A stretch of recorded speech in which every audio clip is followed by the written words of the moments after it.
तो first thing ये है कि आपको मौसम बहुत ख़राब है, तो you have to reach at your centre, nearby centre, very one day before.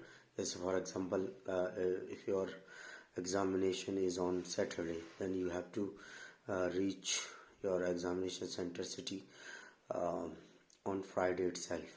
Evening में आप जा सकते हैं, बिकॉज मॉर्निंग का कोई चांसेस नहीं है. सुबह काफ़ी ठंड भी रहती है. आई डोंट नो कि आयोग, जो सरकार है या आयोग है, वो ऐसे मौसमों में ही क्यों एग्ज़ाम कराता है जब बहुत काफ़ी सर्दी होती है. जो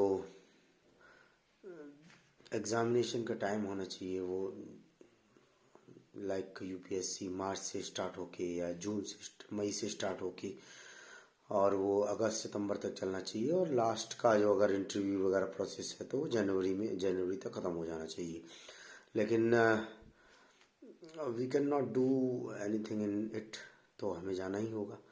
और आप सेंटर पर जाकर अगर आपके साथ और भी कोई आपके सिटी से हैं तो उन्हें साथ ले जाइए. दोनों लोग शेयरिंग में होटल रूम बुक कर सकते हैं. 800 से 1000 रुपये के बीच में.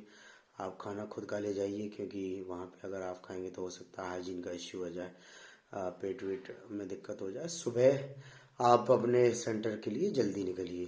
अगर पहले देख लीजिए आपका सेंटर कहाँ है, और जैसा कि एडमिट कार्ड में बोला गया है कि आपको एडमिट कार्ड ले जाना है, और आधार कार्ड की फ़ोटोकॉपी और आधार कार्ड ले जाना है. अन्य जो भी आपका पैन कार्ड वगैरह है तो उसकी फ़ोटोकॉपी और ओरिजिनल ले जाना है. आपको 1-1.5 घंटे पहले रिपोर्टिंग करनी है. आप जा सकते हैं. एंट्री खुल जाएगी 7:30 बजे से, और 9 बजे से 11 बजे तक एग्ज़ाम होगा.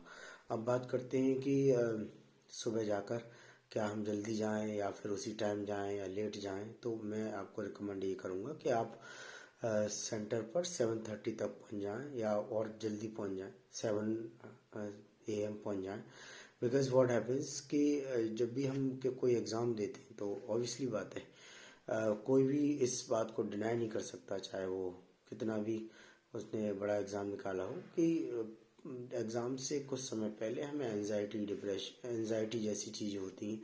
पाल्पिटेशन होने लगते हैं, पेट में लगने लगता है कि हमने कुछ भी तैयारी नहीं की है. ब्रेन हमारा कुछ negative thoughts rather than positive thoughts ज़्यादा सोचता है. तो उस चीज़ को कंट्रोल करने के लिए आप थोड़ा पहले जाएं, but don't start discussing the things. What happens, Uttar Pradesh में बकैती बहुत ज़्यादा होती है. तो वंस लोग जब पहुंचते हैं सेंटर पर तो आप कहाँ से आए हो, ये है वो है, राजनीति की बातें चलने लगती हैं, ये होने लगता है वो होने लगता है.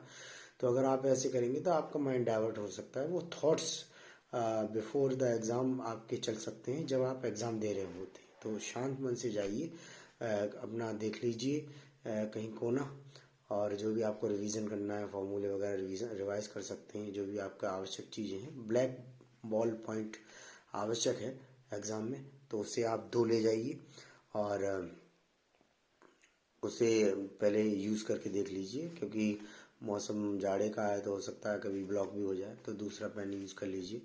और समय कम है, पीसीएस की तरह ही है कि 150 क्वेश्चन है और 2 घंटे हैं. तो थोड़ा हल्के में मत लीजिएगा इस एग्ज़ाम को. काफ़ी लोग ऐसे हैं जो बहुत समय से तैयारी कर रहे हैं, 17 से ही लगे पड़े हैं. अपने एग्ज़ाम जो अपना सब्जेक्ट है उसके एक्सपर्ट भी हैं, बट जो लोग वहाँ परफॉर्म करेंगे वही आगे की रेस जीत सकेंगे. फॉर एग्जांपल 30 क्वेश्चन जीके के हैं, तो आप जीके के क्वेश्चन को भी इग्नोर मत कीजिए. 30×60 नंबर का ये जीके क्वेश्चन है. तो इन क्वेश्चनों को साथ ले जा करके, और 120 क्वेश्चंस जो है मैथमेटिक्स के हैं, उनमें से तुक्का मत मारिए. Because if you make a wild guess में कहानी बहुत ज़्यादा ख़राब हो जाती है. अगर आपको क्वेश्चन आता है तो उसे कीजिए, और नहीं आता है तो मत कीजिए. और एक बार क्वेश्चन पेपर को जरूर देखिए कि 150 क्वेश्चन हैं वो कैसे हैं. कभी कभार क्या होता है कि क्वेश्चन स्टार्टिंग में बहुत काफ़ी टफ होते हैं, और बाद में बीच में या लास्ट में काफ़ी इजी होते हैं, और लोग वहाँ तक पहुँच ही नहीं पाते. वो देख ही नहीं पाते कि क्वेश्चंस किस टाइप के हैं. कुछ वन लाइनर क्वेश्चन होंगे. अगर 120 क्वेश्चंस आ रहे हैं मैथमेटिक्स में, तो लगभग 20 से 30 क्वेश्चन ऐसे होंगे जो बहुत ही कॉमन क्वेश्चन होंगे, जिसे हर इंसान थोड़ा दिमाग लगा के लगा सकता है। कुछ मॉडरेट क्वेश्चन होंगे जिनमें थोड़ा आपको कैलकुलेटिव पार्ट होगा, कैलकुलेशन होगा, सोचना पड़ेगा, थिंकिंग करनी पड़ेगी। लेकिन कुछ क्वेश्चन लगभग 20 के समथिंग क्वेश्चन ऐसे होंगे जो काफ़ी अच्छे लेवल के होंगे, टफ लेवल के होंगे। तो अगर आप चाहते हैं तो उन्हें आप इग्नोर भी कर सकते हैं। 100 क्वेश्चन अगर आप करेंगे, 100 में आप अगर आप 80-90 क्वेश्चन फ्रॉम मैथमेटिक्स करेंगे और बाकी आप जीके के क्वेश्चन करेंगे, तो मुझे लगता है कि आप प्रीलिम्स में क्वालिफाई हो सकते हैं। और घबराए ना, this is not the last mile. परेशान ना हो कि एलटी ग्रेड का लास्ट ही अंतिम एग्ज़ाम भी बहुत सारी वैकेंसीज लाइनअप है, केवीएस का भी लाइनअप है, उसकी भी तैयारी आप लगे रहें। लेकिन एग्ज़ाम देने जाएं, शांत मन से देने जाएं और वहाँ पर पैनिक ना हो। बहुत सारे लोग मैंने ऐसे देखे हैं, बहुत सारे टीचर्स ऐसे देखे हैं जो already teaching the mathematics in inter college और BSc MSc, but once they get the time spent examination, they lost their mind, they just panic। तो वो नहीं करना, आराम से करना है। अपने जो आपका अचीवमेंट है उसको एज अ बर्डन नहीं ले जाना है। एग्जामिनेशन सेंटर में फ्रेश कैंडिडेट की तरह आपको अटेम्प्ट करना है। हो जाता है तो ठीक है, नहीं तो और भी सारे एग्जाम हैं, उनकी तैयारी अच्छे से करनी है, ज़्यादा परेशान नहीं होना। तो इसी चर्चा के साथ आपको बेस्ट विशेस हैं। आप अपने सेंटर पर जल्दी पहुंच जाइए, आप एक दिन पहले पहुंच जाइए, आराम कीजिए, थोड़ा रिलैक्स दीजिए बॉडी को। बहुत सारे बच्चे ऐसे भी होते हैं, एस्पिरेंट्स ऐसे होते हैं जो रात भर रट्टा लगाते हैं और फिर एग्जामिनेशन सेंटर पर उन्हें नींद आने लगती है, उनका जो ब्रेन है वो अच्छे से काम नहीं करता।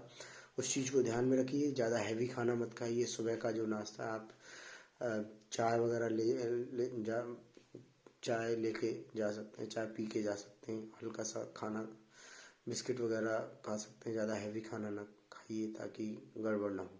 2 घंटे की बात है, आराम से फोकस्ड एग्ज़ाम दीजिए and come up with flying colors, and if you pass in pre-examination, then you have the race for KVS and Jawahar Navodaya Vidyalaya and mains for this LT grade. तो बहुत ही अच्छा मौका है ऐसे लोगों को जो टीचिंग में अपना करियर बनाना चाहते हैं, इंटर कॉलेज में पढ़ाना चाहते हैं।